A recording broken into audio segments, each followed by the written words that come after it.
Gloria a Dios. Gloria a Dios. ¿Cuántos están contentos?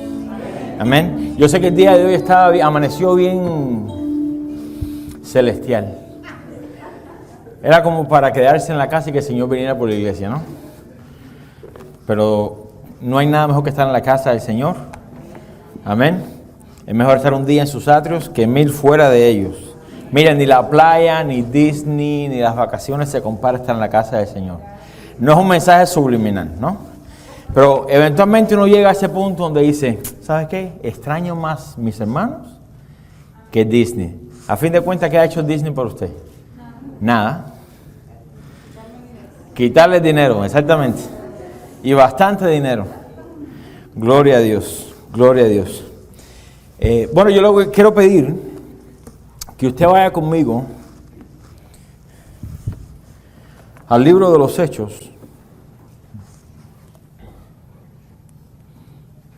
al capítulo 21, y cuando lo encuentren, si por favor se pone en pie en reverencia a la palabra del Señor.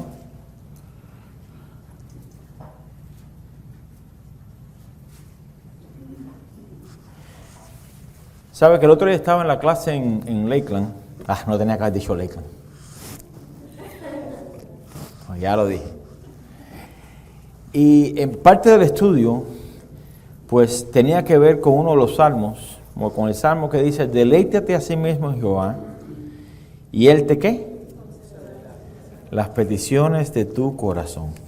Y esa palabra deleítate, la hemos hablado muchísimas veces aquí. Y en el estudio dije, no voy ni a mencionar esa palabra porque ya saben lo que significa. No la voy a poner ni en mis notas. Para mi sorpresa, cuando pregunto, nadie se acordaba qué significa la palabra deleítate. Quizás usted también está diciendo como, tampoco me acuerdo. Pero eso tiene que ver con lo de hoy. El título de hoy es Cristianos deleitosos. No es deleitosos, no, pero maleables. Eso lo significa esa palabra, deleítate a sí mismo en el Señor, es ser maleable en el Señor, que el Señor te pueda manejar como Él quiera, te pueda estirar, te pueda martillar, te pueda hacer conforme y no se rompe. ¿Cuánto quiere ser así? Una fe inquebrantable. Amén. Que no importa lo que suceda, que podamos o ir para allá o para acá, pero útiles en las manos del Señor. Amén. Hechos 21, versículo 15, leemos del 15 al 26. ¿Ya lo tiene? Dice la palabra del Señor. Después de esos días, hechos ya los preparativos, subimos a Jerusalén. Y vinieron también con nosotros de Cesarea algunos de los discípulos, trayendo consigo a uno llamado Nasón de Chipre, discípulo antiguo, con quien nos hospedaríamos. Cuando llegamos a Jerusalén, los hermanos nos recibieron con gozo. Y al día siguiente Pablo entró con nosotros a ver a Jacobo, y se hallaban reunidos todos los ancianos, a los cuales, después de haberles saludado, les contó una por una las cosas que Dios había hecho entre los gentiles por su ministerio. Cuando ellos lo oyeron, glorificaron a Dios y le dijeron, ya ves, hermano, cuántos millares de judíos hay que han creído, y todos son celosos por la ley. Aquí viene la otra parte del... Pero se les ha informado en cuanto a ti, que enseñas a todos los judíos que están entre los gentiles a apostatar de Moisés, diciéndoles que no circunciden a sus hijos, ni observen las costumbres. ¿Qué hay pues? La multitud se reunirá de cierto, porque oirán que has venido. Haz pues esto que te decimos. Hay entre nosotros 4 hombres que tienen obligación de cumplir votos. Subraya esa palabra, obligación. Tómalos contigo, purifícate con ellos y paga sus gastos para que se rasuren la cabeza. Y todos comprenderán que no hay nada de lo que se les informó acerca de ti, sino que tú también andas ordenadamente guardando la ley. Pero en cuanto a los gentiles que han creído, nosotros les hemos escrito determinando que no guarden nada de esto, solamente que se abstengan de lo sacrificado a los ídolos, de sangre, de ahogado y de fornicación. Entonces Pablo tomó consigo a aquellos hombres y al día siguiente, habiéndose purificado con ellos, entró en el templo para anunciar el cumplimiento de los días de la purificación, cuando había de presentarse la ofrenda por cada uno de ellos. Vamos a orar. Padre, te damos gracias, Señor, por tu palabra. Gracias, Señor, por el cuidado que tienes para con nosotros. Y porque tú continúas cambiando nuestros corazones, Señor.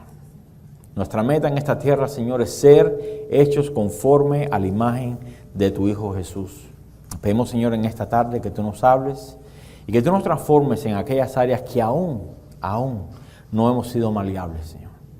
Te pido que tú nos ayudes en nuestras debilidades, fortalécenos, Señor. Sabemos que tú harás conforme a tu voluntad, Señor. Te pedimos todo esto, Padre, en el nombre de Jesús. Amén. Amén. ¿Se puede sentar? Bueno, la semana antepasada, pues tuvimos nuestra enseñanza de esta serie del libro Los Hechos. El pastor Alberto fue el que trajo la enseñanza con el tema no volver atrás. A ver, ¿cuántos han regresado al mundo? Gloria a Dios. Yo creo con todo mi corazón que ese debe ser el título o el motor propulsor de nuestra vida como cristianos. Es tenerlo como un banderín. No volver atrás. Si en verdad consideramos lo que Dios ha hecho por nosotros y de dónde nos ha sacado. En nuestra vida diaria hay demasiadas ocasiones donde somos tentados a tirar la toalla, abandonar la carrera, y no siempre el que nos tienta a hacerlo es el enemigo de nuestra alma. Muchas veces personas con buenas intenciones, escuche bien, porque usted puede ser una de ellas, personas con buenas intenciones pueden ser usadas para desalentarnos y desviarnos del plan de Dios para nuestras vidas. Yo le digo que yo quería hacer un resumen pequeño, como siempre tratamos de hacer, pero no sé cuándo recuerdan hace 2 semanas, cuando se terminó la enseñanza, pues el Señor trajo una palabra de exhortación acerca del profeta Agabo y cómo nosotros muchas veces entorpecemos el trabajo de Dios con nuestras buenas intenciones. Y pensando en eso, pues la primera parte de la enseñanza del día de hoy es como un seguimiento a eso. Y después entraremos en la enseñanza principal. Bueno, esto de poder ser desalentados o desviarnos del plan de Dios, lo podemos ver en la historia de Jesús con Pedro. ¿Usted recuerda la historia? Probablemente. Pedro le reconvino al Señor diciendo, Señor, que tal cosa nada te acontezca. Jesús le estaba hablando acerca de la crucifixión. Y Pedro le dijo, no, que eso nada te acontezca. Que nada te acontezca. Bueno, los ojos de Pedro estaban mirando al sufrimiento que Jesús habría de pasar, pero no miró el resultado de la cruz y a lo que Jesús había venido a hacer. Se enfocó más en lo temporal. Muchas veces las buenas intenciones nos pueden sacar del camino que Dios ha puesto por delante. ¿Somos seres emocionales? ¿Sí o no? No solamente las mujeres, los hombres también. Me encontré con hombres que dicen, no, yo no soy emocional. Pero te botan del trabajo y estás todo triste y desalentado, quiere decir que eres una persona emocional. ¿Amén? Cuando algo te sale bien en el trabajo y todo el mundo te da high five, te da un abrazo, tú estás gozado, eso significa que eres un ser emocional. ¿Amén? Todos somos seres emocionales. Fuimos creados a la imagen y semejanza de Dios. Y a menudo somos guiados por nuestras emociones o por nuestro pensar de lo que se debe hacer o no. Y así caminamos nuestra vida cristiana. Un día tratando de hacer la voluntad de Dios y al próximo día somos vencidos de nuestras emociones. Hacemos o cumplimos lo que nuestras emociones nos dictan. Bueno, esto no solo le sucedió con Jesús y Pedro, sino que también sucede con Pablo y los discípulos. Pablo les había sido revelado, a Pablo le había sido revelado por el Espíritu Santo que llegando a Jerusalén, ¿qué le iba a esperar?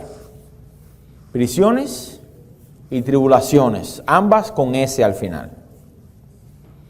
Pero esto no fue solamente una vez, sino que esto sucedió por todas las ciudades que recorrieron durante su viaje misionero. Sin embargo, los discípulos sentían tanto amor por Pablo que el solo pensamiento de sufrir en Jerusalén era algo que ellos no concebían. Por tal razón les rogaban que no subieran a Jerusalén. Y esto es muy interesante porque esto es lo mismo que sucede en la iglesia del Señor hoy en día. Dentro de nuestras buenas intenciones, queremos ahorrarle a los hermanos el proceso por el cual Dios los necesita pasar.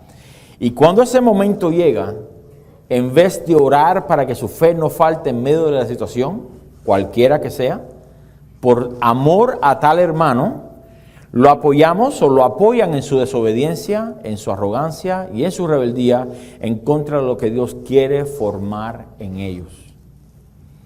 Dios quiere formar su carácter en cada uno de nosotros. Y hacemos gran estorbo cuando Dios está tratando con alguien y nosotros venimos y tratamos de acaparar a tal persona porque pobrecito no quiero que sufra. ¿Acaso la disciplina del Señor es para hacernos sufrir o es más para transformar nuestro carácter? Es para transformar nuestro carácter. Es para transformar nuestro carácter. Bueno, hay algunos cristianos que aún llegan a decir que Dios les dijo, y con tal declaración, también deciden acompañarlos en su rebeldía y desobediencia, y no pueden ver que detrás de todo está Dios, y que en vez de hacer un bien, están haciendo un gran mal. Mire, lo único que están consiguiendo es retardar el proceso que indudablemente tienen que pasar. Porque Dios no tiene hijos malcriados. Debemos verso a repetir. Dios no tiene hijos malcriados. Dios no va a decir nada, es que pobrecito Saúl. No, nada. Dale todo lo que quiera. ¿Qué quiere? ¿Chocolates? ¿Cuántos de ustedes hacen eso con sus hijos? Espero que ninguno. ¿Sí o no? Los abuelos sí hacen eso. Pero gracias a Dios que Dios es nuestro Padre, no es nuestro abuelo. ¿Amén? Pero es un proceso que indudablemente tenemos que pasar todos, escuche, todos. Y no podemos, en nombre del amor, tratar de librarlos del proceso de santificación y les exhortaría, no solo a aquellos que lo han hecho ya, sino también a aquellos que suelen tener este tipo de actitud rescatadora, que en vez de orar para que Dios quite el aguijón de sus vidas, alentarlos quizás o mejor a confiar en la gracia de Dios, la cual es más que suficiente y nos da poder en medio de nuestra debilidad. Amén. Cuando alguien venga a usted y le dice, no hermana, es que Dios me está pasando por un proceso. Hermano, Dios me está pasando por un proceso. Ore como mismo oró Jesús, que su fe no falte. Jesús no le dijo a Pedro, Satanás me ha pedido para zarandearte como a trigo, pero no, como yo sé que tú eres tan debilucho y tan... No, que eso no te pase. Yo voy aquí a pobrecito, no, déjalo tranquilo, el pobre. No lo hizo exento de la tribulación, no lo hizo exento de la prueba, sino que dijo, que tu fe no falte. Mire, qué bueno tener el pensamiento, la convicción de que Jesús, aún hoy por hoy, está todavía intercediendo por nosotros. Y la intercesión de Jesús por nosotros es la misma, que nuestra fe no falte. Si Jesús le dijo eso a Pedro, si Jesús continúa intercediendo por nosotros de la misma manera, ¿qué nos hace pensar nosotros? Que nosotros sí podemos decir a nuestro hermano, pobrecito, déjame cómo te puedo ayudar para que Dios no te pase por ese proceso. Estamos haciendo un gran mal, un gran mal. Nosotros no podemos hacer la obra del Espíritu Santo porque solamente Él es el consolador, no nosotros, no nosotros. Entonces, en medio de esta situación, Dios envía a un profeta llamado Agabo, el cual, llegado a donde estaban reunidos, tomó el cinto de Pablo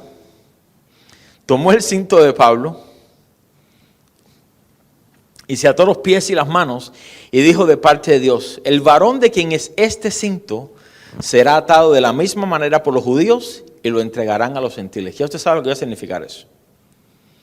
Finalmente llegó la confirmación de lo que Pablo había sabido por todo este tiempo.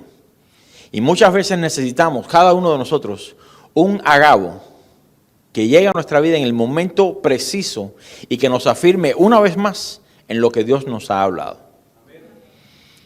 Necesitamos cada uno de nosotros Agabos, no cristianos rescatadores.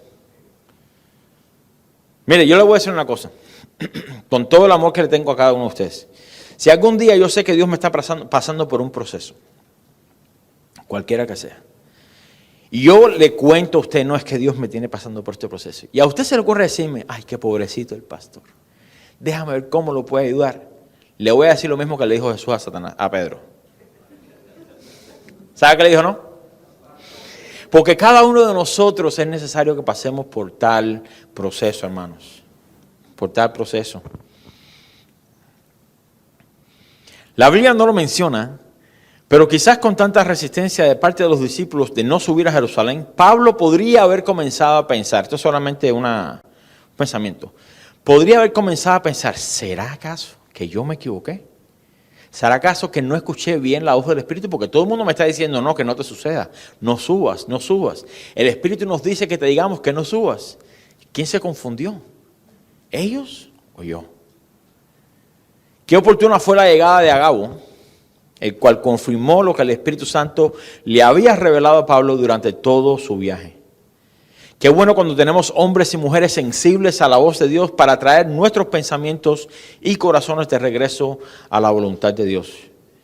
Y creo que aunque muchos desearían tener, escuche, un Agabo en su vida, ¿cuántos quieren tener un Agabo en su vida? Deberíamos anhelar eso. Pero déjame darle otro. En vez de tener un Agabo en nuestra vida, deberíamos mejor aspirar a ser un Agabo para con nuestros hermanos. Y así ser usados por Dios para bien y no dejarnos llevar por nuestras emociones para mal. Para mal. Cuando Dios dispone lo que quiere hacer en nosotros, debemos estar seguros en que aquel que nos pasará por el fuego de la prueba es el mismo que nos sostendrá en medio del fuego de la prueba. Y gracias a Dios que Él no nos tira en el fuego y nos deja olvidados ahí. Dios se sienta como el purificador de la plata, ¿sí o no? Fíjense que dice que se sienta. Dios trabaja pacientemente. Pacientemente. Pero nosotros vivimos en un mundo de microondas que todo quiere ser rápido. Y Dios aún en todo quiere trabajar con nuestra paciencia. Si usted no cree que Dios quiere trabajar en su paciencia, cuando salga a la iglesia hoy vaya a un restaurante y propóngase en su corazón, escuche, propóngase en su corazón, no decirle a la mesera o al mesero que se apure, ni le ponga mala cara. Propóngaselo, le va a costar trabajo. Porque estamos acostumbrados a que si estamos pagando por algo, nos sentimos con cierto aire de que yo soy el jefe aquí. ¿No? ¿Qué mejor que simplemente sentarnos y esperar? Cuando se demore y tu esposa te mire o tu esposo te mire y te diga, no, se está demorando mucho. No, paciencia, paciencia. Vamos a esperar. Vamos a proponernos no ladrar. Nadie más, por mucho afecto que nos tenga, por mucho amor que nos quiera mostrar, ni puede ni debe sacarnos del proceso. Cuando usted se sube a la mesa del alfarero, usted está ahí hasta que Dios acabe con usted. Y usted no se preocupe que si usted se rompe en medio del proceso que sucede, Dios lo vuelve a rehacer. Dios no lo dice, que este no sirve, este va. ¿No? No, Dios lo vuelve a subir a la mesa, Dios lo vuelve a quebrantar, Dios lo vuelve a formar hasta que ya sea usted lo que Él quiere que usted sea. Mire, tratar de buena gana evitarnos el trago amargo es ir en contra de lo que Dios ha establecido y nos convertimos en instrumento útil en las manos del enemigo. Y es necesario, por mucho amor que le tengamos, decir lo mismo que el apóstol Pablo le dijo a los discípulos. ¿Qué hacéis llorando y quebrantándome el corazón? Porque yo estoy dispuesto no solo a ser atado, mas aún a morir en Jerusalén por el nombre del Señor Jesús. En otras palabras, yo sé que están tristes por la situación por la que estoy pasando. Pero te pido que no seas de piedra de tropiezo para mí. Yo quiero que el Señor perfeccione y termine en mí la buena obra que comenzó. Lo que te voy a pedir, en vez de tratar de consolarme y evitarme la prueba, es que ores por mí para que mi fe no falte en este proceso en el cual me encuentro. Esa debe ser nuestra petición para con los hermanos. Mire, hay muchos, y es una buena intención, no viene de un corazón malo, pero nuestra tendencia es a sobreproteger y a creernos más buenos que Dios. Y nunca vamos a poder ser más buenos que Dios. Dios sabe lo que está haciendo, nosotros no. Nosotros no. Esto, hermanos, es caminar hacia adelante sin volver atrás. Lo peor que cada uno de nosotros puede hacer es tratar de entorpecer la obra de Dios en la vida de nuestros hermanos. Mire, yo recuerdo, le cuento un pequeño testimonio. Yo recuerdo una situación por la cual mi esposo estaba pasando y Dios la tuvo un tiempo en un profundo quebrantamiento. Y yo recuerdo que yo la escuchaba en el cuarto, ella se encerraba en el closet, y yo la escuchaba llorar y llorar y llorar. Y yo, como esposo, pues trataba o quería ayudarla, como, ¿qué puedo hacer? Iba allá y la consolaba y le pasaba la mano y le daba besitos y le limpiaba las lágrimas y todas esas cosas, pero nada cambiaba. Eso fue un proceso de unos cuantos días. Fue una temporada por la cual ella pasó. Y yo recuerdo que yo la escuchaba llorar y llorar y llorar y nada parecía trabajar, no importa lo que yo le dijera. Ella no dejaba de llorar y yo me sentía completamente impotente. ¿Alguna vez se ha sentido así? No sabe qué hacer. No hay nada que usted pueda hacer. Bueno, un día ella se encontraba de la misma manera, llorando. Y recuerdo que me levanté de la mesa para irme al cuarto a hacer lo mismo que llevaba haciendo por varios días. Y de pronto sentí al Señor que me dijo, déjala tranquila y no entorpezcas la obra que yo estoy haciendo en ella. ¿Hasta cuándo vas a seguir interponiéndote? Y yo me quedé pasmado porque la naturaleza de uno como esposo o como padre es correr al socorro de los que Dios nos ha puesto a nuestro cuidado. Y recuerdo dentro de mí, yo me quedé un poco como que pasmado y decía, ¿qué hago? Pues sigo, ¿no? Pues ya Dios me regañó, me regreso, oro por ella, enciendo el televisor, no sé qué hacer. Y recuerdo que dentro de mí un pensamiento es que yo no quiero que ella sufra. ¿Cuántos quiere que nuestros esposos o nuestras esposas sufran? Ninguno, a menos que sea un esposo malvado. ¿No? ¿Cuántos que les gusta que sus hijos sufran? Cuando vienen de la escuela y dijeron, no, me pegaron en la escuela. Ah, te lo mereces, porque saliste igualito a tu padre. No. A nadie le gusta que nuestros hijos sufran. ¿No? Y dentro de mí yo dije por dentro, pero Señor, es que yo no quiero que ellas sufran. Y es como si Dios, claro, a este punto yo entiendo que Dios sí conoce los pensamientos, por aquel tiempo era nuevo. Yo decía por dentro, pero yo no quiero que ella sufra. Y como si Dios hubiese escuchado mis pensamientos, en ese momento sentí como que me dijo, no, cuando yo sentí que me dijo, no es total, usted me entiende.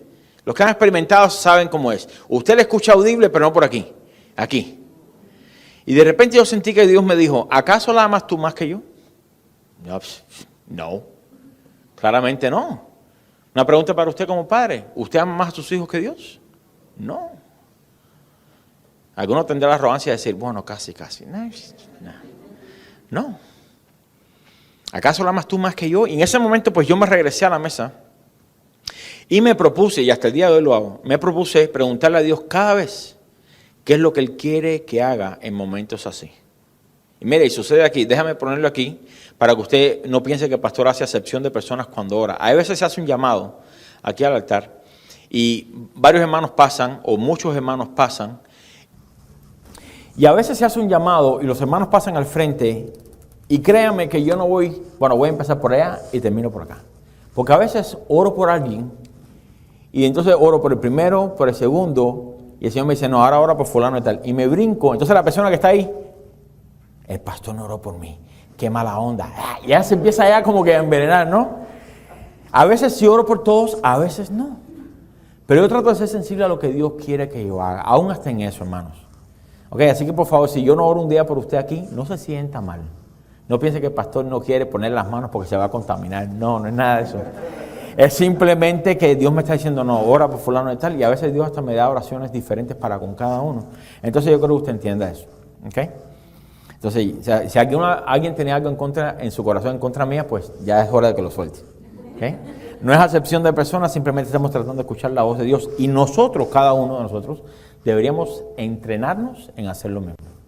En vez de simplemente se abrieron las puertas de la prisión, salir corriendo, quedarnos y decir, Señor, ¿qué quieres que haga?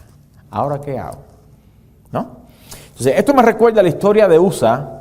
En Primera de Crónicas, no lo tiene que buscar, simplemente si está tomando notas, pues le hace un escribajo ahí a su papel. En Primera de Crónicas 13 y Segunda de Samuel 6 es la misma historia. Y en este relato nos encontramos con el traslado del Arca del Pacto. Y la razón por la cual traigo este ejemplo, porque tiene que ver con alguien haciendo algo de buena intención y que Dios mató. Y uno dice, no, que Dios tan celoso, ¿no? ¿Cómo es que no se le ocurrió pensar que fue con buena intención? Es que a Dios no le interesan las buenas intenciones. En este relato nos encontramos con el traslado del Arca del Pacto. Y yo quiero que usted escuche lo siguiente. Venía desde la casa de Aminadab, había estado ahí casi 50 años y ahora van de camino a Jerusalén. Los levitas vienen transportando el arca en un carro nuevo, con bueyes. Y los bueyes pues se comienzan a atascar en el lodo. Usa el cual era levita, y venía en la parte trasera del carro, en la parte de atrás, con sus manos, ¿qué hace? Toca el arca, porque pensó, se va a caer, déjame, ¿no? O darle un empujoncito ahí para que los bueyes no... Y en el momento que toca el arca, ¿qué sucede? Cae muerto. Cae muerto. Bueno, la procesión, pues se dice, en ese momento se paró. No, vamos a dejar el arca por aquí, porque mejor, y le vamos a buscar en otro tiempo. No sabemos la intención por la cual lo tocó. No sé si fue porque tenía miedo que se fuese a caer el arca o de empujar para ayudar a los bueyes, pero lo que sucedió parece ser al ojo humano injusto. ¿Cómo es que Dios, pobrecito, Usa, lo mató si no estaba haciendo nada malo? No fue como que golpeó el arca. No fue como que lo ensució, le tiró un barro al arca. Él trató de hacer algo bueno. Dios lo mató en el momento. Yo quiero que usted piense en eso por un momento. Es que tengo buena intención. No quiero que Dios trate con el hermano. Déjame. Y usted va a abrazar al hermano y de repente usted cae muerto. ¿A quién le gustaría eso? A nadie. Es más, si le da un corrientazo, usted diría, ¿sabe qué? No te voy a tocar a nadie más. Pero la pregunta surge aquí. ¿Por qué mató Dios a Usa? Si él no lo hizo con mala intención. En otras palabras, él tenía buenas intenciones y quería ayudar. Pero mire, para entender esto tenemos que regresar al libro de Números, capítulo 4 y 7. No lo tiene que buscar, simplemente pues tome nota. Si lo quiere buscar, lo puede buscar. Qué obedientes son. 4 y capítulo 7. ¿No? Entonces, en el capítulo 4, eso lo comentaba con mi esposa el otro día, porque cuando se dispone el templo y empiezan a hacer el censo de la nación de Israel, en la familia de los levitas, Dios comienza a separar por familias cuál era el cargo de cada uno de ellos en relación a las cosas del templo. ¿Sabe? No era, por ejemplo, una persona, no era Moisés, no era Aarón ocupándose de todo el campamento. Dijeron, la familia, por ejemplo, de Saúl se va a ocupar de los micrófonos y del sonido. La familia de Damaris se va a ocupar, no sé, de los televisores y la proyección. Y era así, era separada, ¿no? Entonces, esto usted lo puede leer en su casa, pero le voy a dar una sinopsis. Los de la familia de Coat eran los que estaban encargados de las cosas del santuario cuando tenían que mudarse. Y en Números 4:15 dice, y cuando acaben Aarón y sus hijos de cubrir el santuario y todos los utensilios del santuario, cuando haya de mudarse el campamento, vendrán después de ellos los hijos de Coat para llevarlos. Mira aquí que dice, pero no tocarán cosa santa, no sea que ¿qué? Que mueran. Pero mira que dice aquí, estas serán las cargas de los hijos de Coat en el tabernáculo de reunión. Entonces en número 7, versículo 1 hasta el 9 se los voy a leer. Dice, aconteció que cuando Moisés hubo acabado de levantar el tabernáculo y lo hubo ungido y santificado con todos sus utensilios, y asimismo ungido y santificado el altar y todos sus utensilios, entonces los príncipes de Israel, los jefes de las casas de sus padres, los cuales eran los príncipes de las tribus que estaban sobre los contados, ofrecieron. Y trajeron sus ofrendas delante de Jehová, 6 carros cubiertos y 12 bueyes. Por cada 2 príncipes un carro y cada uno un buey. Y lo ofrecieron delante del tabernáculo. Y Jehová habló a Moisés, escuche, Jehová habló a Moisés, diciendo, tómalos de ellos y serán para el servicio del tabernáculo de reunión. Y los darás a los levitas, a cada uno conforme a su ministerio. Entonces Moisés recibió los carros y los bueyes y los dio a los levitas.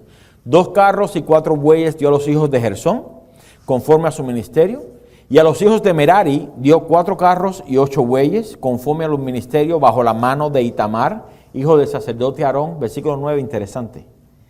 Pero los hijos de Coat, los que estaban a cargo del santuario, no les dio, porque llevaban sobre sí en los hombros el servicio del santuario.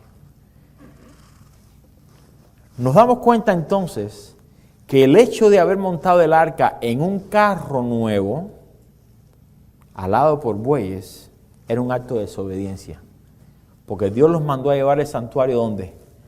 En los hombros. En los hombros. El arca debió haber sido transportada de manera responsable en los hombros, escuche bien, de hombres maduros, responsables y separados para esa obra. No sé cuántos han podido ver, a veces cuando ponen, por ejemplo, la muerte de alguien de gran posición, cuando murió el presidente Kennedy, y cuando han muerto pues personas, funcionarios del gobierno de alta posición, ¿usted ve cómo llevan el ataúd? ¿Dónde lo llevan? En los hombros. Ahora, usted cuando mira, si lo ha visto, usted se da cuenta que nadie de los que está ahí viene ni muerto de risa, ni mirando los pajaritos preñados, ni tampoco chequeando Facebook. Viene como enfocado, no solamente serio, pero viene que enfocado, porque aún, especialmente se ve mucho aquí en el gobierno de los Estados Unidos, en el Army, el Navy, Air Force, hasta de una manera bien, ¿cómo se diría? Sincronizada, tienen hasta sus pasos. Las personas que cargan ese ataúd son hasta del mismo tamaño. No tienen a alguien chaparrito y a alguien alto, pues entonces, ¿no? Entonces, si para eso, que es solamente un hombre mortal, hay tanta reverencia y responsabilidad, ¿cuánto más no hubiese sido en aquellos tiempos para cargar el arca del pacto de Dios? Sin embargo, ¿qué sucedió? Pues súbelo ahí en el carro, es un carro nuevo, está forrado de oro, y los bueyes son lo mejor. Dios no dijo nada de eso. La buena intención del hombre falló o hizo fallar la vida de Usa. Mire, nadie más podía hacerlo. Llevar al arca del pacto en los hombros, era para hombres maduros y responsables y separados para esa obra. Pablo le dice a Timoteo, encarga a hombres fieles. Encarga, esto que has aprendido de mí, encarga a hombres fieles para que enseñen a otros. Quiere decir que el evangelio y el ministerio también se delega ¿a quién? A hombres ¿qué? Responsables y fieles. No a que tengan más conocimiento, porque la fidelidad siempre juega un papel fundamental en traspasar o pasar el ministerio o las enseñanzas del Señor. Mire, no tiene nada que ver con la capacitación, sino que más bien tiene que ver con el llamado de Dios. No dijo, los más fornidos de Israel van a llevar el arca. No, hombres responsables, hombres fieles. Los bueyes no llevarían el arca con una actitud de reverencia. Son animales. Como lo hubiesen podido llevar los hombres que Dios había separado para eso. Encima de eso, nadie estaba supuesto a tocar el arca del pacto. Y si Dios hubiese tenido por inocente al culpable en ese momento, ¿cuántas veces no hubiéramos entorpecido la obra de Dios en el nombre de las buenas intenciones? Si Dios dice en ese momento, yo sé que yo dije que el que toque el arca morirá, pero pobrecito. No, como dice el puertorriqueño, bendito. Lo tocó sin querer. Se la voy a perdonar. Entonces Dios no hubiese sido justo. Pero como Dios estableció la manera de cómo se iban a hacer las cosas, las buenas intenciones no caben ahí, hermanos.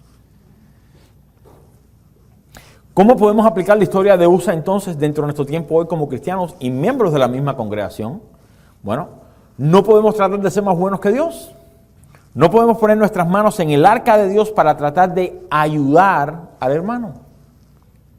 Con las manos podemos tratar de manipular la situación. ¿Sí o no? De ahí viene la palabra manipular, de las manos, manipular. Pero con los hombros, tal y como se debió haber cargado el arca del pacto, es que llevamos las cargas los unos a los otros, escuche bien, de manera responsable.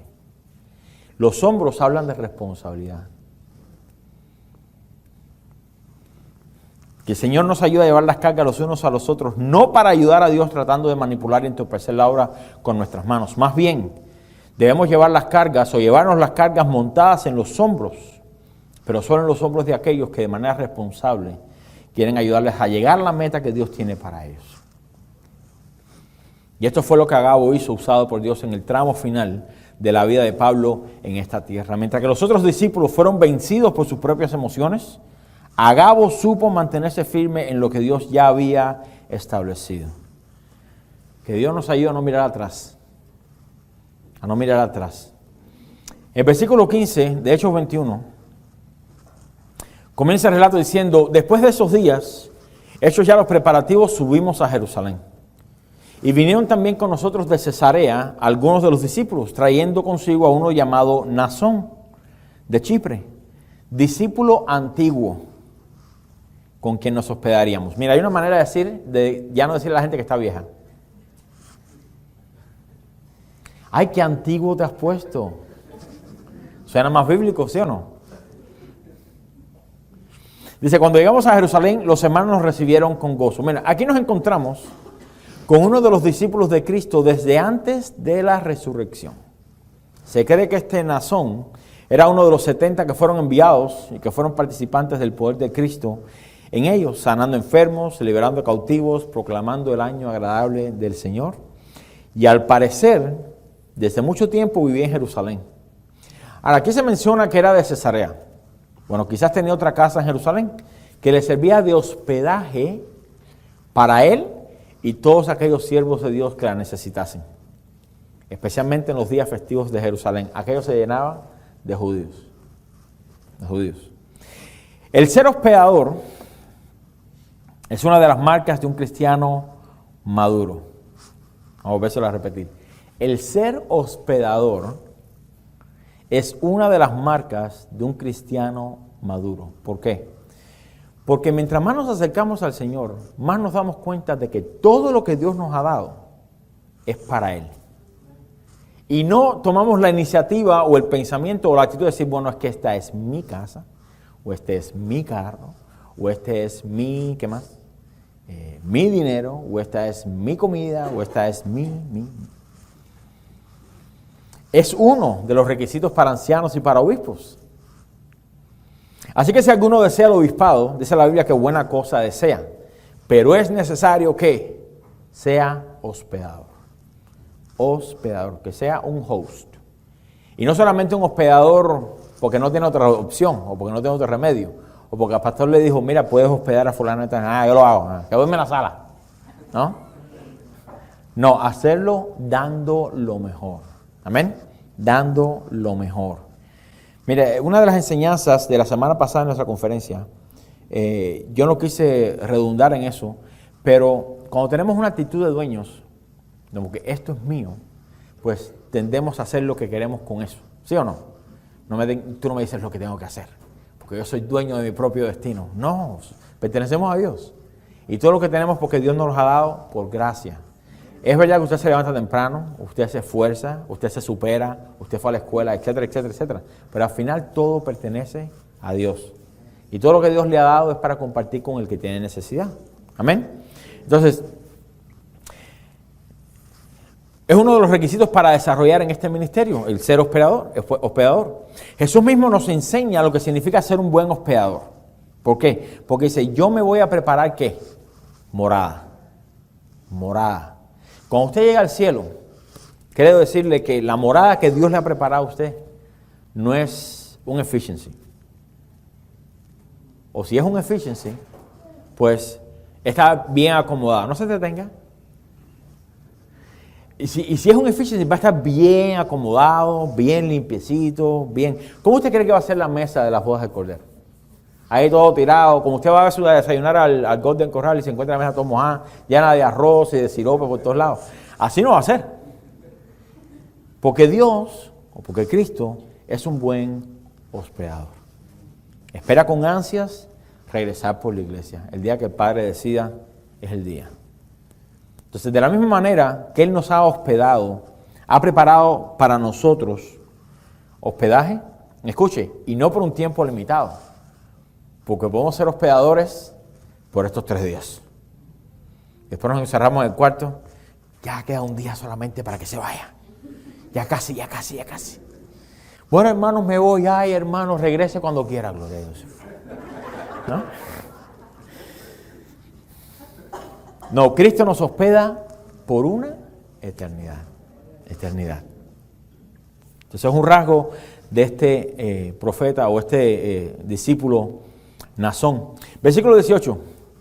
Dice, y al día siguiente Pablo entró con nosotros a ver a Jacobo, y se hallaban reunidos todos los ancianos, a los cuales, después de haberles saludado, les contó una por una las cosas que Dios había hecho entre los gentiles por su ministerio. Este Jacobo, o Santiago, se cree haber sido el que escribió la epístola de Santiago.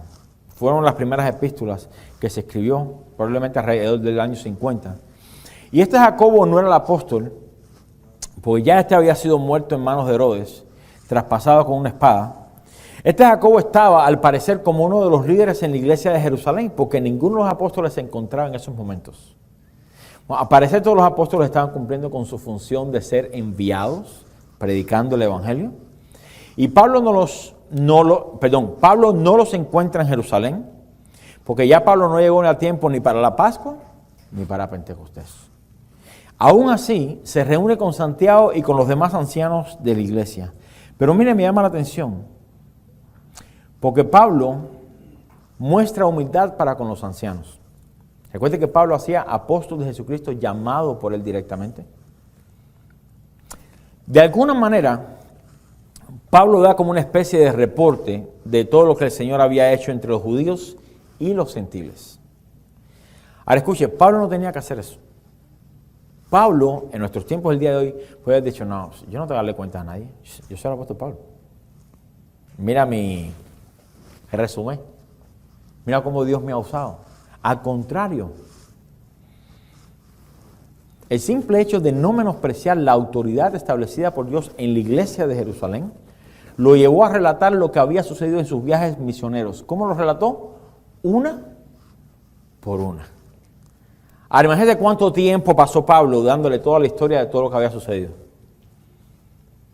Si usted y yo somos hallados en esa posición, probablemente diríamos, ¿dónde están los apóstoles? No, no hay ninguno aquí, se fueron a predicar. Lo que estamos son simplemente somos los ancianos de la iglesia. ¿Cómo te fue por el viaje misionero? Bien. ¿Y qué pasó en Cesarea? ¿O qué pasó en Chipre? ¿Qué pasó en...? Pues, gloria a Dios, Dios se glorificó, hermanos. Y ya. Tal y como le decimos a nuestras esposas cuando nos preguntan algo en las cuales ellos están interesados. ¿Qué te crees de la película? ¿Qué tú crees de...? ¿Cómo te fue en el...? Bien. Así somos nosotros.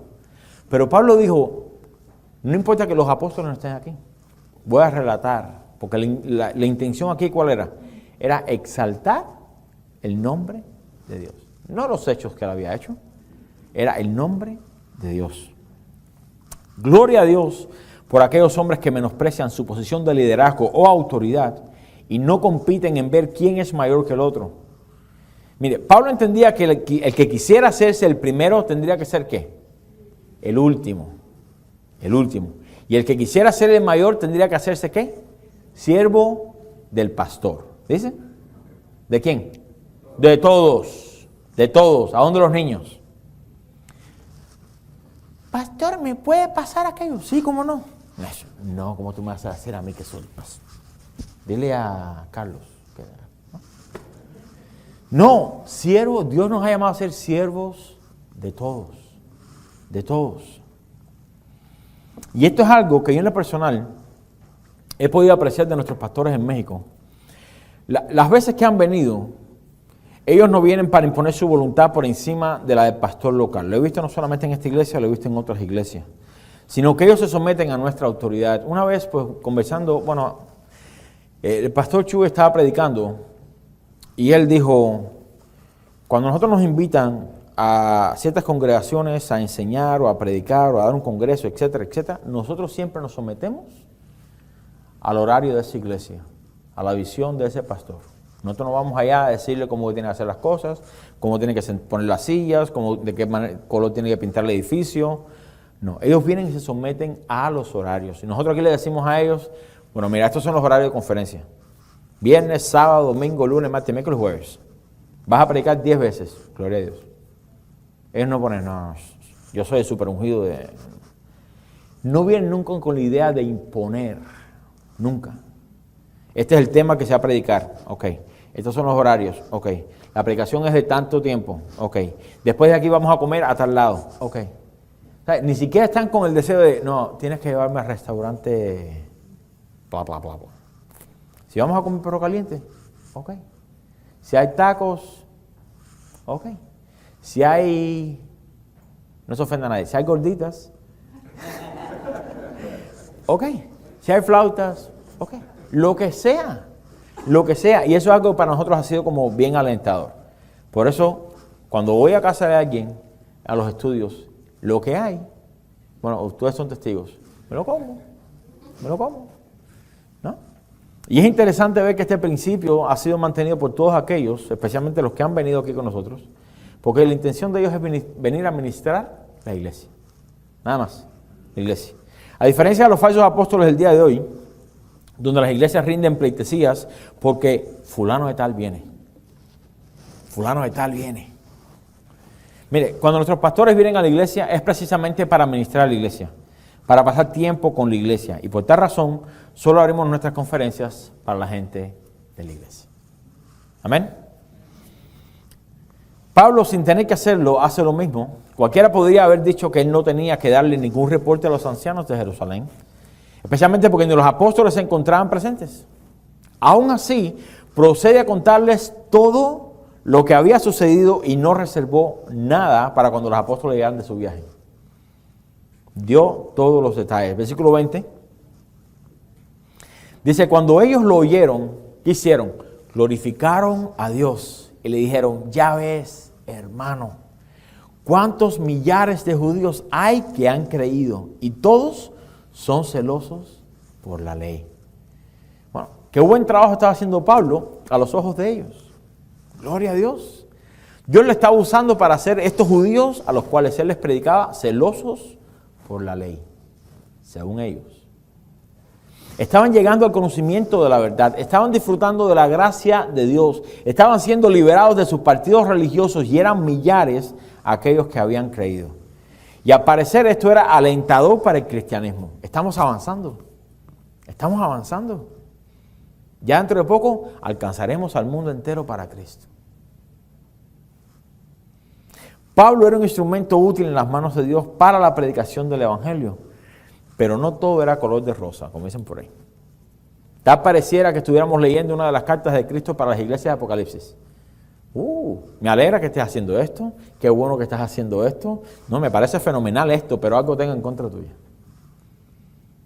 Y esto es lo mismo que los ancianos de Jerusalén estaban listos para decirle a Pablo y a su comitiva. Ya ves, hermanos, cuántos millares de judíos hay que han creído y todos son celosos por la ley. 21. Pero se les ha informado.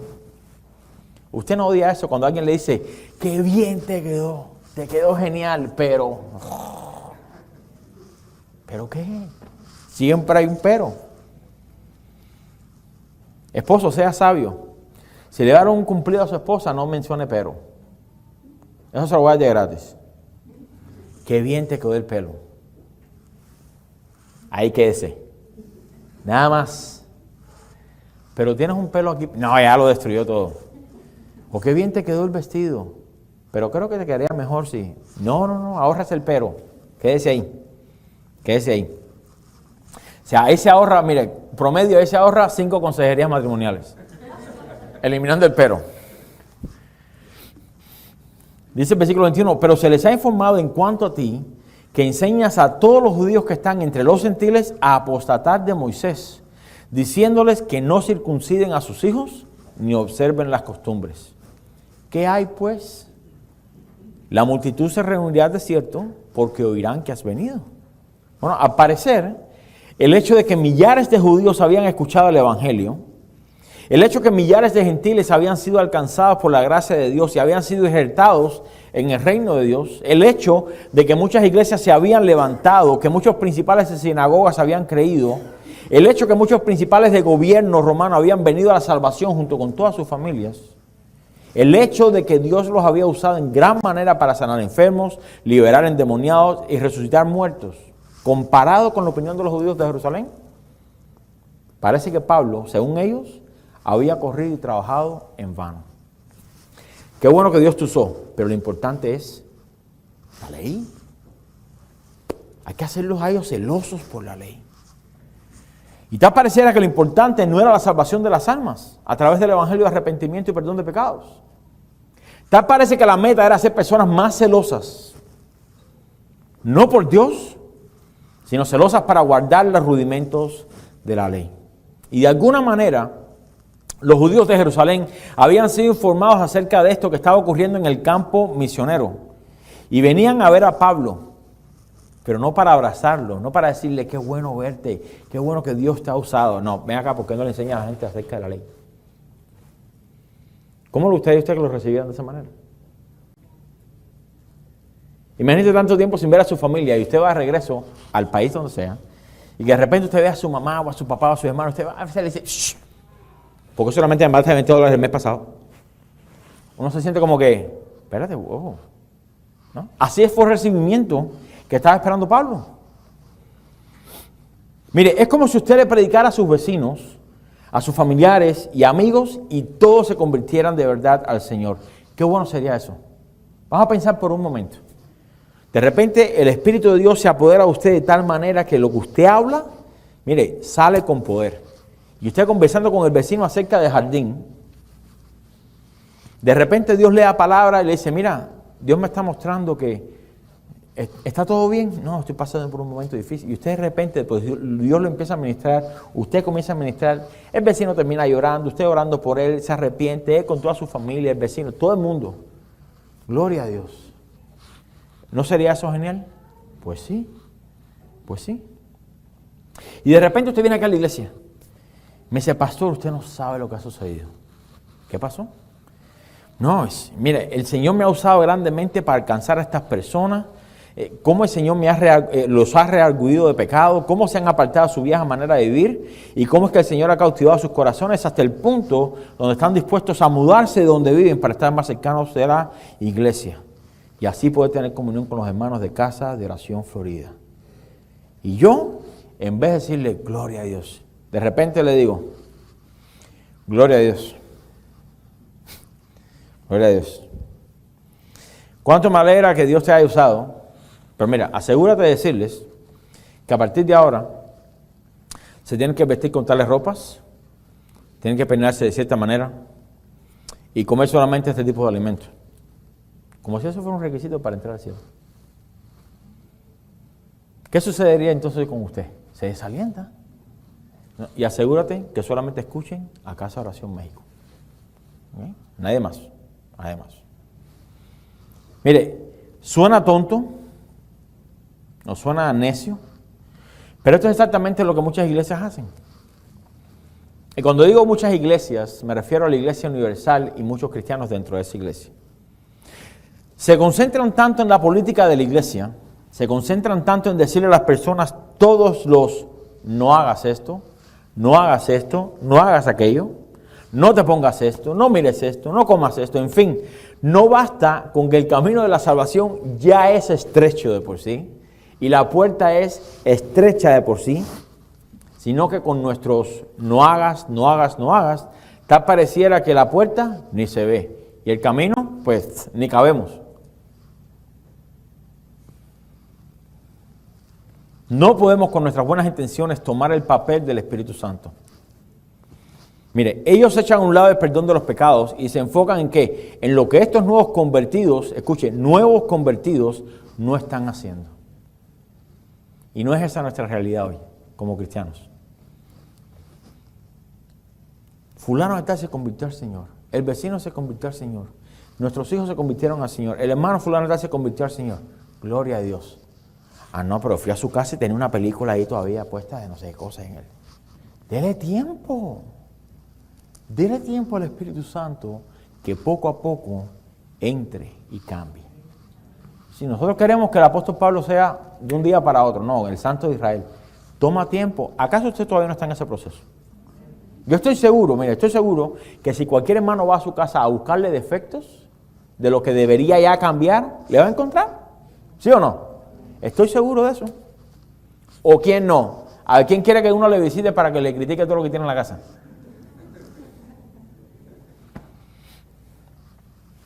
Entonces, nosotros a veces, con buenas intenciones, queremos imponer a nuestros hermanos que son nuevos en la fe, ¿cómo ya no, es que tienes que ser como el apóstol, tienes que caminar como Jesús caminó?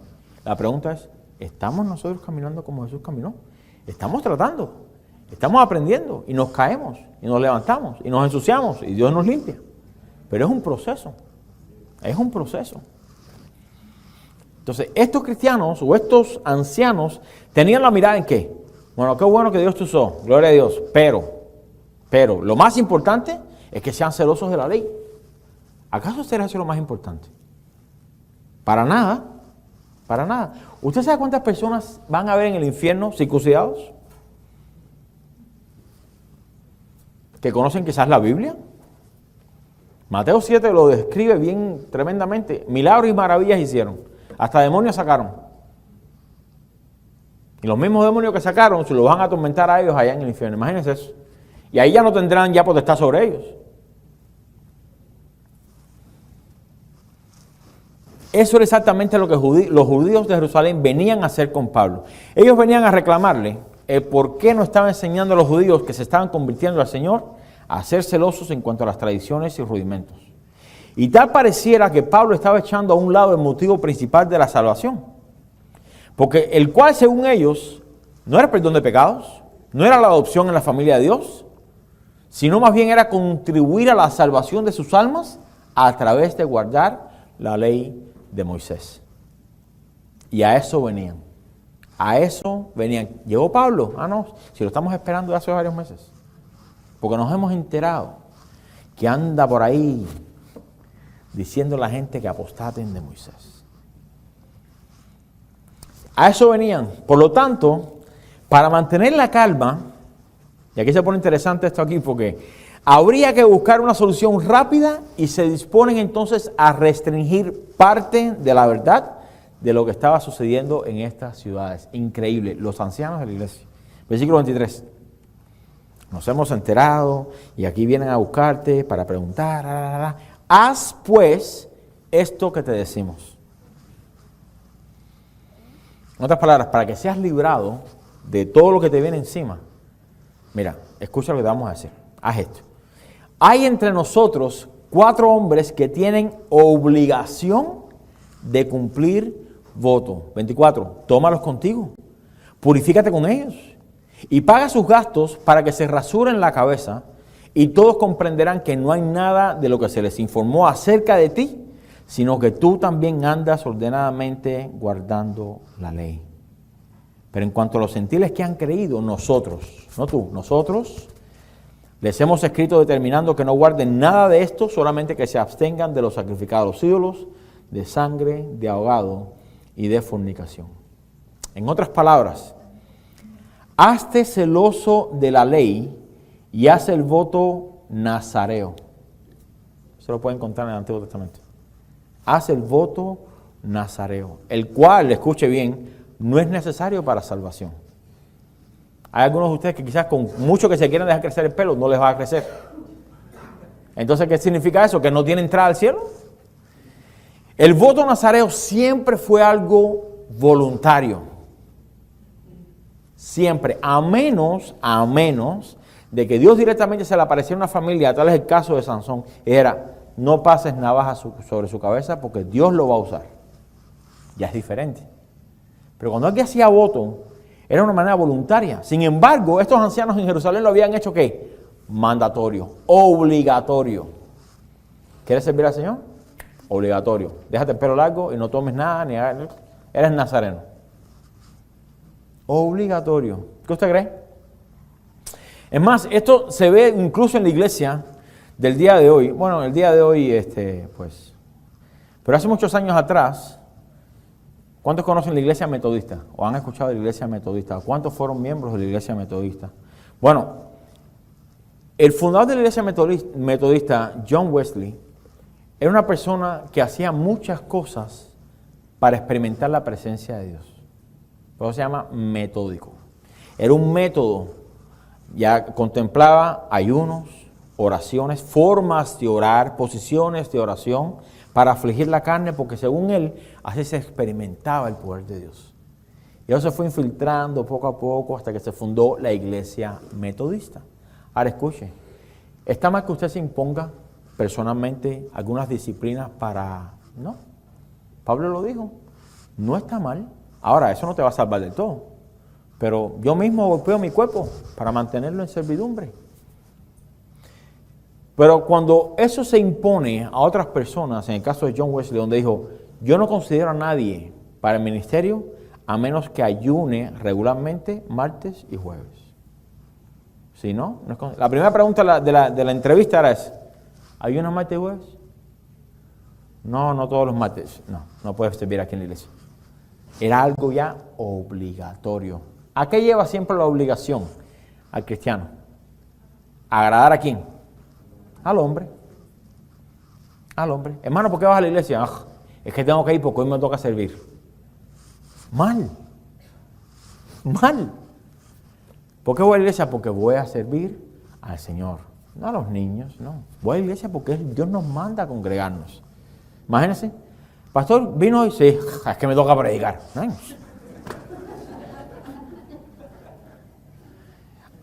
Haga esas mismas palabras, use las mismas palabras para describir su relación matrimonial. Ay, ¿por qué me compraste flores? Porque te tengo que comprar flores. Hello. A ver qué sucede.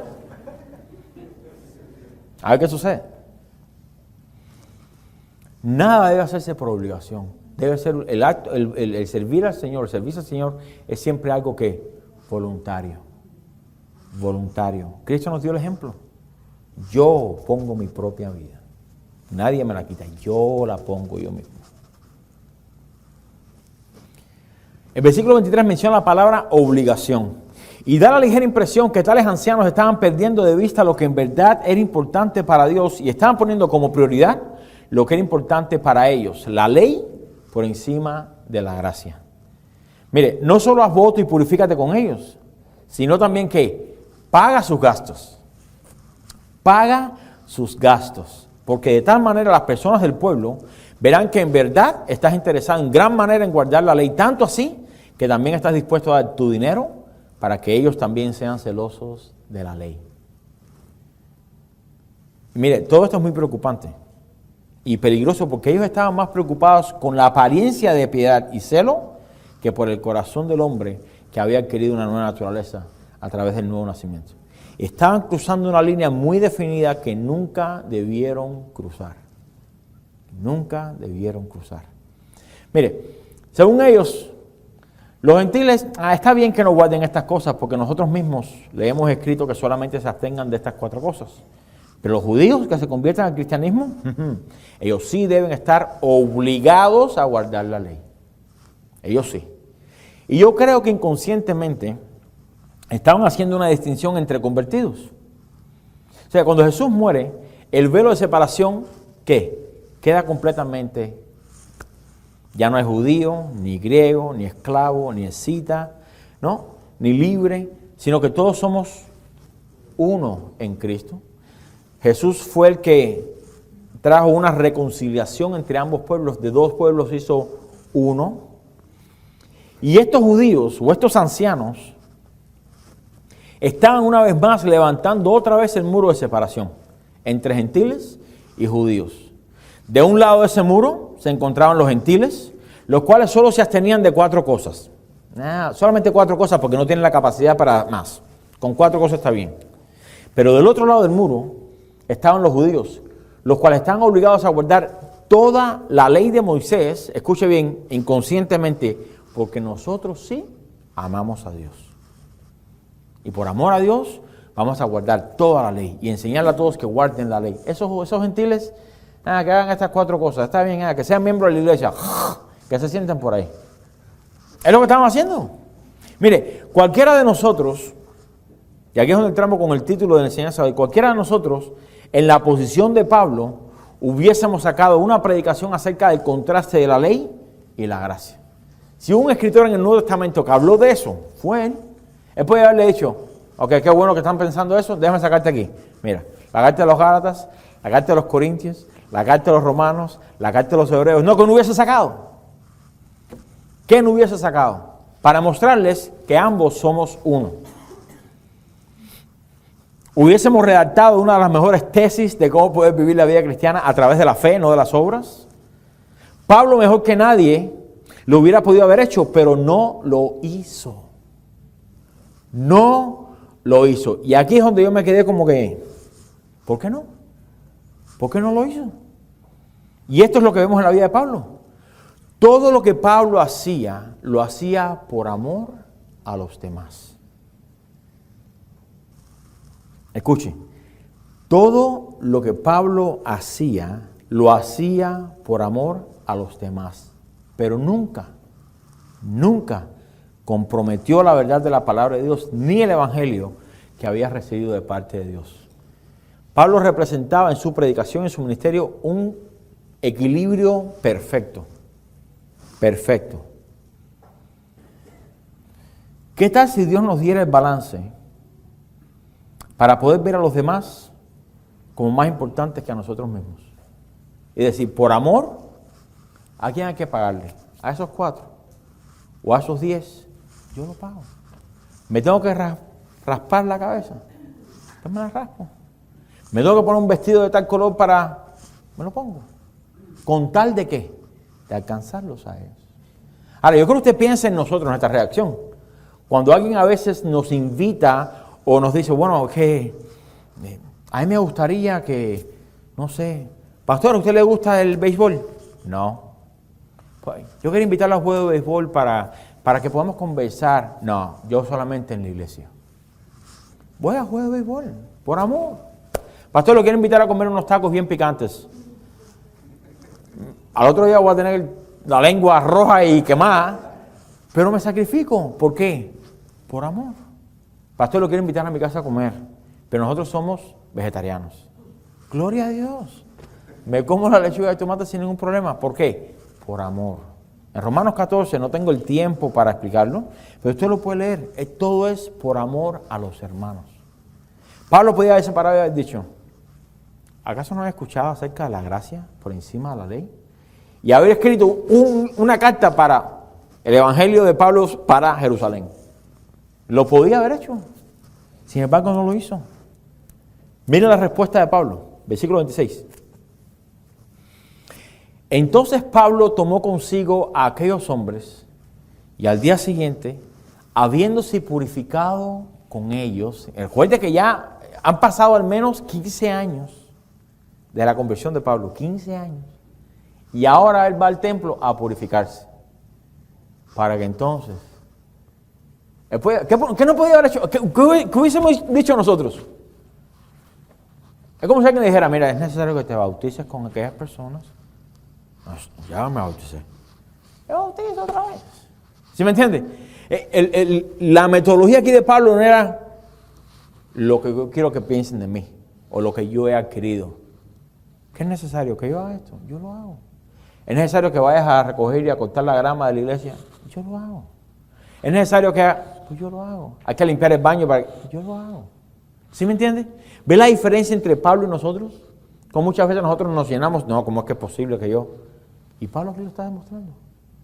Pablo aquí lo está demostrando.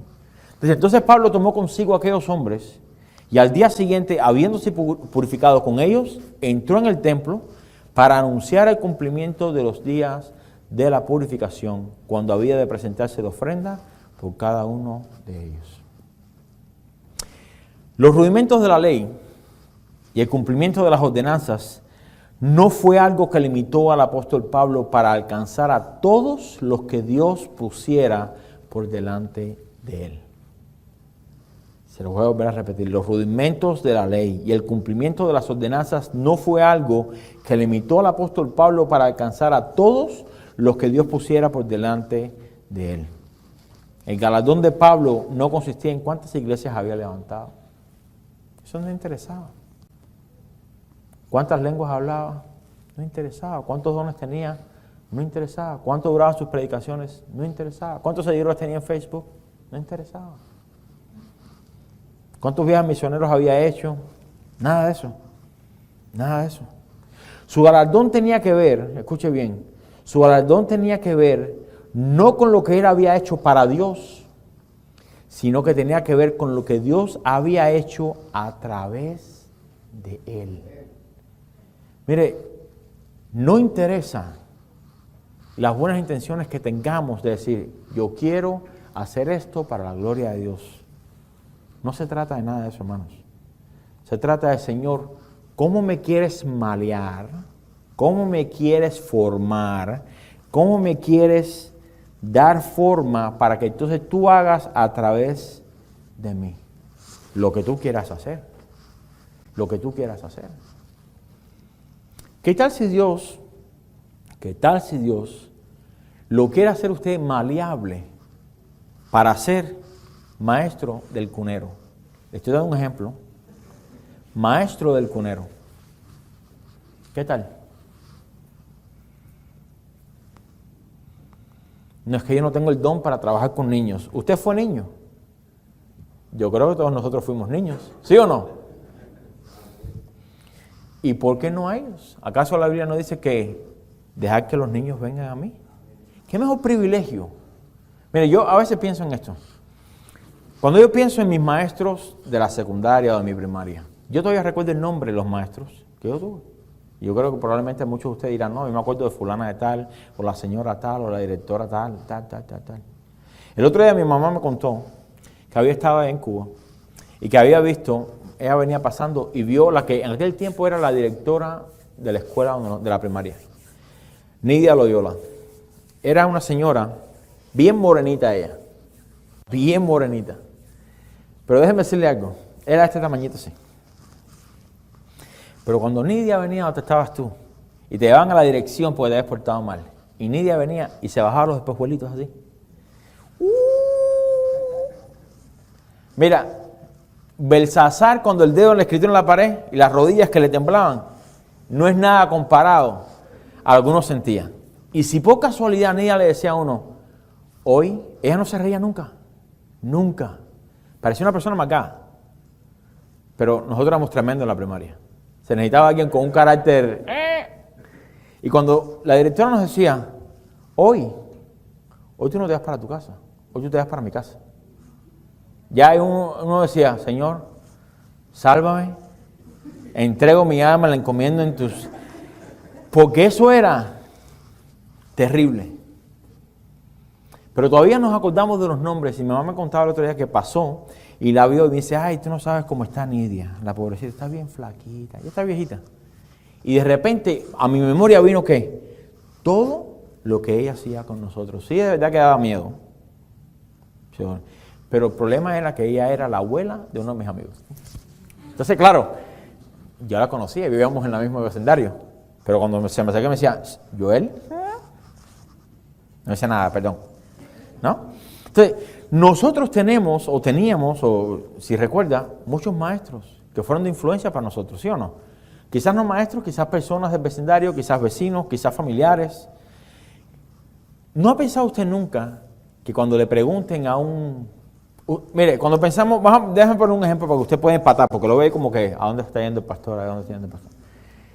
Supongamos que pudiéramos hacer una entrevista con Billy Graham. Todo el mundo conoce a Billy Graham. No, Billy Graham fue un tremendo predicador. ¿Cuántos conocen el nombre del predicador que le predicó a Billy Graham para que se convirtiera? ¿Cuántos lo conocen? Probablemente nunca lo han oído. Probablemente no tienen estatuas, ni monumentos, ni tienen nada. Pero su nombre está en el libro de la vida. No porque le predicó a Billy Graham, sino porque hizo lo que Dios le mandó a hacer. Y a veces nos enfocamos tanto en las cosas grandes que olvidamos que nosotros mismos, como maestros de niños, podemos ser de gran influencia para ellos. Pero si vamos cuando decimos, los niños a sus clases y el maestro está, oh, Señor, dame fuerzas. Bueno, ¿sabe qué influencia va a ser para sus hijos o para los niños de ahí? Bien negativo. Cuando usted le predica el amor de Dios, ellos se dan cuenta rápido que algo incongruente hay ahí. Estás predicando el amor de Dios, ni me ama. ¿Y qué tal si Dios viene haciéndolo maleable y estirándolo, y para el fuego otra vez, y estirando, y para el fuego otra vez, y con el martillito, y después con la mandaria? ¿Para qué? Para que al final usted diga, Señor, yo quiero ser obispo. Buena cosa deseas, pero no, te quiero poner a ser maestro de niños. Gloria a Dios. ¿Qué necesito para hacer eso? Bueno, una de las cosas que se requieren en la iglesia es que usted sea bilingüe. ¿Cuántos realmente han dicho, voy a tomar clases de inglés porque a lo mejor Dios me llama? Vamos a pensar más allá de, ¿lo ha considerado? Porque lo usamos enseguida de, no, es que yo no sé inglés.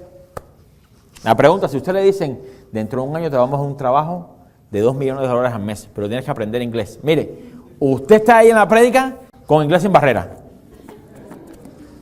Porque hay un interés detrás. ¿Sí me entiende por dónde vengo, no?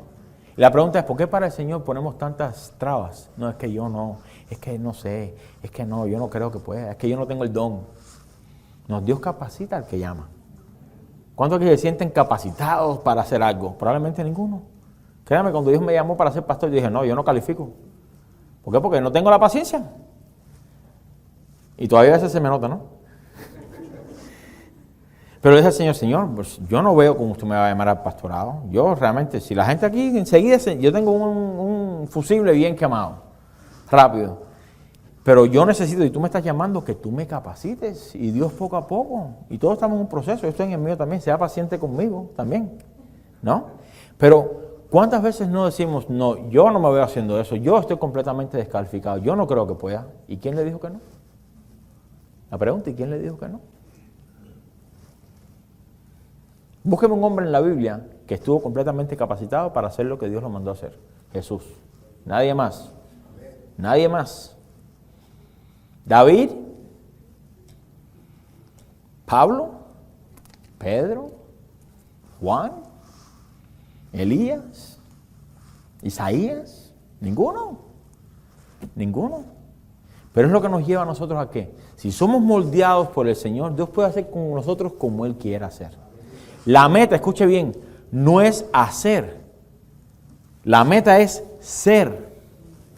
Ya lo que Dios quiere hacer con nosotros es problema de Él. Pero mientras seamos, no importa lo que hagamos. Amén. Su galardón tenía que ver no con lo que Él había hecho para Dios, sino que tenía que ver con lo que Dios había hecho a través de Él. Si nuestra meta es que Dios nos use para su gloria, entonces tenemos que estar dispuestos para poner nuestro orgullo a un lado y quizás, ser maleables en cuanto a nuestra manera de pensar de cómo poder alcanzar a los necesitados. ¿Usted no cree que los niños estén necesitados de maestros? Pues sí. ¿Los del cunero? Pues sí. ¿Los preescolares? Que sí. ¿La limpieza? Que sí. ¿La puerta? Que sí. Hay necesidad en todos lados. Hay necesidad en todos lados. ¿No cree usted que Dios necesita, vamos a ponerlo de esa manera, necesita gente que esté apasionada para predicar en su vecindario? ¿Qué usted piensa? ¿Que un ángel del cielo va a venir a predicarles? El mejor que puede testificar es usted, porque los ángeles no conocen de la redención. Usted sí. Señor, manda a alguien aquí al vecindario para que le predique a fulano de tal, porque no se monta en un Uber y va. Nadie dijo amén. Fulano de tal está enfermo, fulano de tal, Señor, envíame a mí. No, Señor, envía a alguien que le predique. ¿Por qué no va usted? Vaya, no que si no tiene la posibilidad de no ir, pues no vaya, ¿no? Si está en otro país. El hermano fulano no vino, ¿por qué? Porque está enfermo. Ay, Señor, manda al pastor para que ore por él. No, vaya usted y ore por él. ¿Cuántos dicen amén? Amén. Mire, vaya conmigo 1 Corintios 9 y con esto terminamos. 1 Corintios 9. Hay una necesidad en el hermano. Señor, manda a alguien. Súplele tú. Está enfermo, ora tú. Fulano de tal no vino a la congregación hoy. Dile al pastor que lo llame para que vea por qué no vino. No, llámelo usted. Llámelo usted. ¿Cuándo se comprometen hoy a llamar a los que no vinieron? ¿Cuándo se comprometen a llamar hoy a los que se quedaron dormidos? Que lo vio. Oye, te vi dormido en el servicio.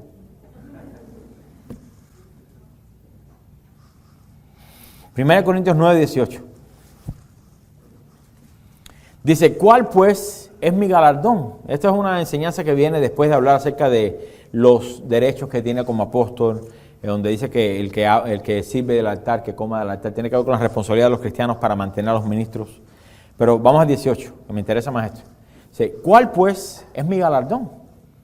Que predicando el evangelio presente como gratuitamente el evangelio de Cristo para no abusar de mi derecho en el evangelio. Por lo cual, siendo libre de todos, me he hecho siervo de todos para ganar a mayor número. Mira la visión de Pablo donde estaba. Me he hecho a los judíos como judío para ganar a los judíos. A los que están sujetos a la ley, aunque yo no esté sujeto a la ley, como sujeto a la ley para ganar a los que están sujetos a la ley. Es un trabalengua, ¿no? Pero sí le sigue, ¿no? Sí le da ahí. 21. A los que están sin ley, como si yo estuviera sin ley, no estando yo sin ley de Dios, sino bajo la ley de Cristo, para ganar a los que están sin ley. Me he hecho débil a los débiles. Déjenme pausar ahí un momento. Porque los débiles en la Biblia habla acerca de estas personas que tan fácilmente caen en tentación, tan fácilmente se alejan, tan fácilmente apostatan, tan fácilmente... Pablo no está diciendo, no, yo también voy a pecar contigo para que puedas ser... No está hablando acerca de eso. Me he hecho débil a los débiles. En otras palabras, a los nuevos, les he hablado de una manera como nuevo. Alguien viene y de repente le dice, ¿usted me puede explicar qué es el nuevo nacimiento? Estamos en Apocalipsis. Ya eso lo pasamos hace 4 años. ¿No sabes? No, tener la paciencia de decir, es que no entendió. Déjame yo bajarme, hacerme débil con él, ponerme en su lugar. No, mira, este es el nuevo nacimiento. Cuando Dios viene al corazón del hombre, Dios nos renueva, nos da un espíritu nuevo. Entonces ahí comienza el trabajo, y usted se va por ahí. Me he hecho débil a los débiles para ganar a los débiles. A todos me he hecho de todo. Mire, yo sé que aquí no todos son mexicanos, ni todos son guatemaltecos, ni todos son cubanos, ni todos son puertorriqueños. Pero eso, vamos a poner, supongamos que usted no es mexicano y de repente pues lo invitan a casa de unos hermanos que son mexicanos. Gloria a Dios, gloria a Dios. Y de repente allá le dicen nuestros hermanos mexicanos, pastor, invitamos a varias familias del vecindario, todos son mexicanos. Pero ellos no entienden el idioma cubano. Y necesitamos que usted le predique a los mexicanos. Bueno, me tengo que sentarme con algunos de ustedes y cambiar mi lenguaje con la intención de ¿qué? De ganar. De que se entienda lo que estoy predicando. Esa es una de las quejas, no quejas, de las exhortaciones que mi esposa me da cada rato. Me dice, habla español. Habla español. Porque el cubano se me sube rápido a veces. Y de repente pues estoy hablando aquí y le tomo así, mirando al lado. ¿Qué significa? Barbacoa. ¿Qué es barbacoa? ¿No? Entonces, es la intención de ¿qué? De ser flexibles, de ser maleables, para que entonces podamos nosotros, o que Dios nos use, mejor dicho, Dios nos use para alcanzar a otros. Pero si tomamos una actitud contraria a que Pablo tomó y decimos, no, primeramente yo no tengo que darle, aquí a nadie tengo que darle reporte de lo que yo hice. Número 2, yo no tengo que purificarme, ya me bauticé, ya yo me consagré, yo no tengo que pagarle a nadie para que se... Él puede haber tomado esa actitud, sin embargo no lo hizo ¿por qué? Por amor. Y ahí regresamos siempre a ¿qué? Por amor. Entonces, si Dios no va a ser maleable, primeramente es ¿por qué? ¿O para qué? Para poder amar. Debemos volver a repetir, cuando Dios nos hace maleables, es que podemos entonces amar como Cristo nos amó. Entonces ahí sí cabe el salmo, deleítate a sí mismo en Jehová y Él te concederá las peticiones de tu corazón. Todos queremos las peticiones de nuestro corazón, cuando es egoísta. No, que Dios me prospere, que Dios me bendiga, que Dios me sane, que Dios me dé, que Dios me haga, que Dios me. Y todo es el meme, ¿no? Pero cuando Dios se apodera de nuestro corazón y comienza a moldearlo, comienza a ser maleable, pues ya nuestros sentimientos, ya nuestras peticiones no son las nuestras. Ya entonces intercedemos por nuestros hermanos. Venimos los viernes aquí, quizás con muchas cargas, pero no estamos ahí, Señor, dame a mí, bendíceme a mí. No, estamos orando por las peticiones, por los hermanos, por las sanidades. Y Dios siempre se las ingenia de levantar a alguien para que ore entonces por las suyas. Siempre es así. Si cada uno de aquí venimos diciendo, bueno, yo voy a orar por mis peticiones, porque son mis necesidades, y yo tengo que ocuparme primeramente de mis necesidades y después oraré por la de los demás, créame que nunca oraría por la de los demás. Porque siempre un corazón avaricioso nunca es suficiente el dame más. Y mientras más se le da, pues más quiere. Pero Pablo tenía un pensamiento completamente diferente. Me he hecho débil a los débiles para ganar a los débiles. A todos me he hecho de todo para que de todos modos salve a algunos. Y esto hago por causa del Evangelio para hacerme copartícipe de él. ¿Quiere usted que Dios lo use? Bueno, los dos o tres que dijeron amén. Si usted quiere que Dios lo use, pues necesita ser moldeado. Eso no lo puede quitar nadie. Para la otra cantidad que no dijo nada, bueno, sigue ahí sentado hasta que un día Dios le revele algo. Entonces quizás en ese momento usted dirá, bueno, a lo mejor yo creo que Dios me use. No. Dios va a demandar de usted lo que usted ya le ha entregado. Dios le ha dado un ministerio a cada uno de nosotros. ¿Sí lo sabía? ¿Sabe cuál es? El de la reconciliación, el de predicar la palabra. No es del pastor solamente, es de cada uno de nosotros. Pero si no tiene el pensamiento de rebajarse, de mirar a los otros como más importante que usted mismo, usted siempre va a pensar en quién, lo que es conveniente para mí. ¿Cómo voy a lucir delante de la gente? A mí no me hablan de esa manera. Yo no necesito, yo no lo voy a pagar a nadie. ¿Por qué no? Que Dios nos enseñe entonces ¿qué? A amar, a amar. Es por amor. Amén. Es por amor. Póngase de pie, por favor.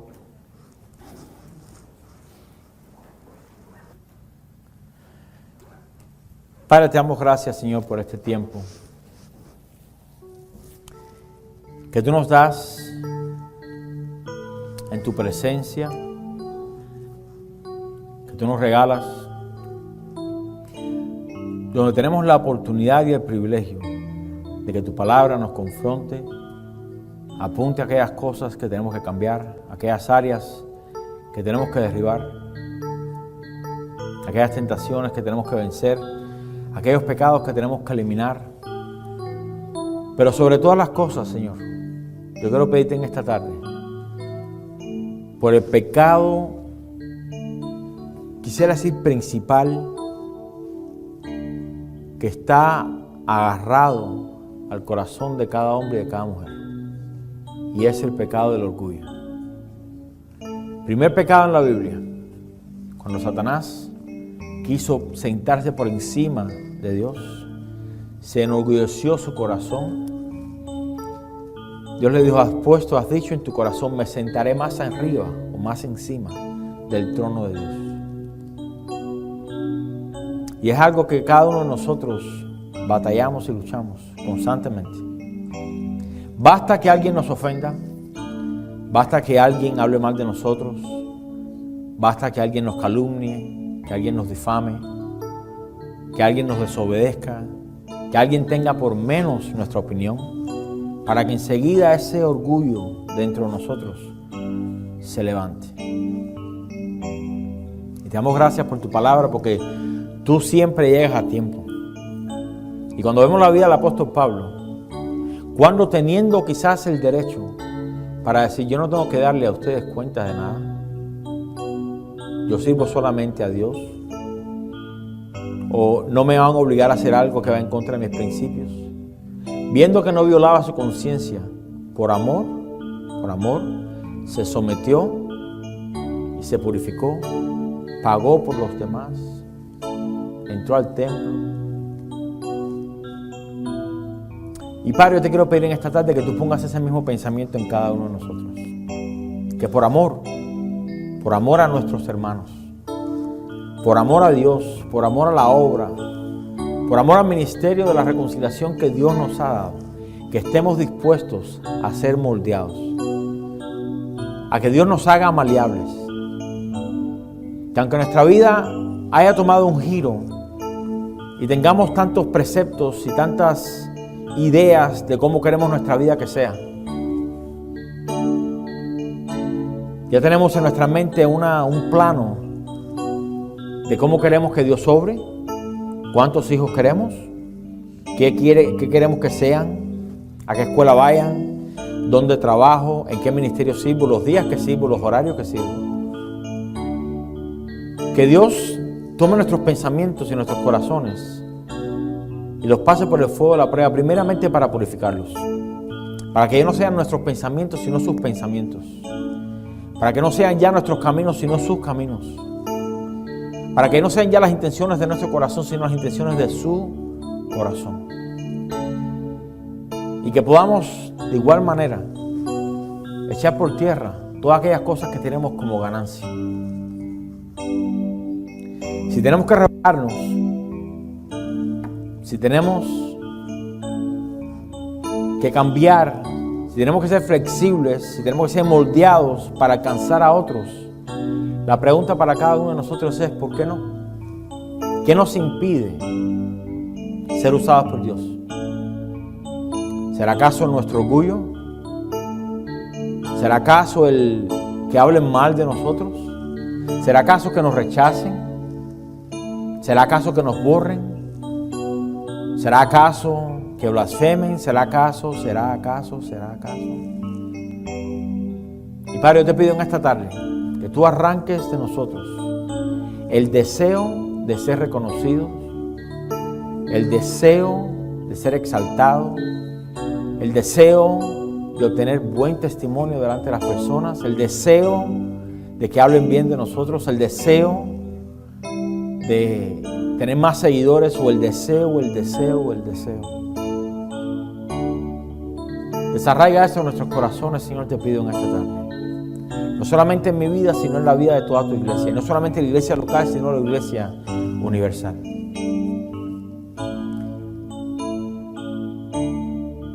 Cada uno de nosotros tenemos batallas y áreas que Dios quiere cambiar, Dios quiere purificar, Dios quiere moldear, Dios quiere martillar, Dios quiere romper. Pero eso nos va a costar cierto título, cierto reconocimiento. Y es mi petición como pastor de la iglesia, que Dios lo haga en cada uno de nosotros, independientemente si usted lo quiere o no lo quiere. Si usted es hijo de Dios, Dios lo va a transformar. Cuando Dios hizo al hombre en el jardín del Edén, Dios lo hizo conforme a su imagen y semejanza. Y el pecado vino y trastornó la obra de Dios en el hombre. Pero ahora a través de Cristo, Dios nos lleva de regreso al diseño original. A hacernos una vez más conforme a su imagen y semejanza. Pero es un proceso doloroso que muchos quieren alcanzar, pero pocos están dispuestos a pagar. Y yo te pido, Señor, en esta tarde, que Casa de Oración Florida sea una iglesia conocida, no por el número de personas que hay, completamente irrelevante. No por cuántos ministerios hayan, completamente irrelevante. Cuántas personas hay en el equipo de alabanza, completamente irrelevante. Cuántos ancianos hay en la congregación, completamente irrelevante. Que sea una iglesia transformada y hecha conforme al corazón de Dios. Y esto es para cada uno de nosotros, tanto los más adultos como los más jóvenes. Pero es necesario que para que Dios haga eso en nosotros, tenemos que proponernos ser moldeados en la presencia de Dios. En la presencia de Dios.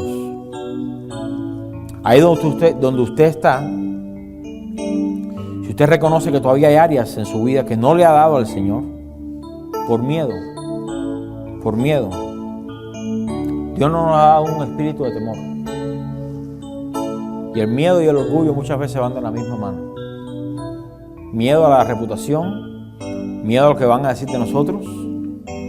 Y eso, hermanos, nunca nos va a dejar avanzar ni hacer nada para el Señor. Y mucho menos que el Señor haga algo a través de nosotros. Si usted se encuentra en esa situación, yo quiero pedir que usted por favor levante su mano y que usted le pida al Señor. Que usted le pida al Señor. Y que usted le diga en sus propias palabras: Señor, estos son mis planes, mis sueños, aún en cuanto al ministerio. Pero yo no quiero hacer mi voluntad, ni quiero mis buenas intenciones hacer lo que yo creo que tú quieres hacer en mí. Todo eso lo echamos a un lado en esta tarde. Y te doy completamente reino, o reinado, posición, gobierno, autoridad sobre mi vida, para que tú entonces pongas en mí tus deseos, tus anhelos y lo que tú quieres que yo haga. Pero antes de hacer, que tú moldees mi corazón para poder ser. Y siendo en tus manos lo que tú quieres que yo sea, entonces podré hacer lo que tú quieres que yo haga. Es mi oración, Señor, en esta tarde por tu iglesia. Y me incluyo yo también de igual manera, Señor. Todas las áreas en nuestras vidas que están estorbando el crecimiento, que están estorbando la comunión, que están estorbando lo que tú quieres hacer en medio de tu iglesia. Te pido, Señor, que tú lo desarraiges, que tú lo arranques de una vez y por todas nuestras vidas. Toda distracción, todo amor a las cosas del mundo, todo amor al reconocimiento, a nuestra reputación, Señor, todo lo entregamos para que tú elimines de nosotros todos nuestros derechos. Todos nuestros derechos. Y que voluntariamente, no obligado, pero voluntariamente podemos también rendir nuestras vidas delante de ti. Cámbianos, Señor, y transfórmanos en esta tarde. Confiamos, Señor, que aquellos que han orado con un corazón sincero, tú harás la obra en ellos. Tú harás la obra en ellos. Así que nos encomendamos, Señor, a tu poder y al poder de tu palabra y a tu gracia, que nos puede sobreedificar. Ayúdanos, Señor, te pedimos en esta tarde. Te damos las gracias porque sabemos que tú harás, que tú harás. Gracias, Señor, te damos. Y te lo pedimos todo en el nombre de Jesús. La iglesia del Señor dice amén y amén. Gloria a Dios. Gloria a Dios. Gloria a Dios. ¿Cuántos quieren que sus hijos sirvan al Señor? Comience usted por servir al Señor. ¿Cuántos quieren que Dios use a sus hijos? Déjese usted primeramente ser usado por Dios. Amén.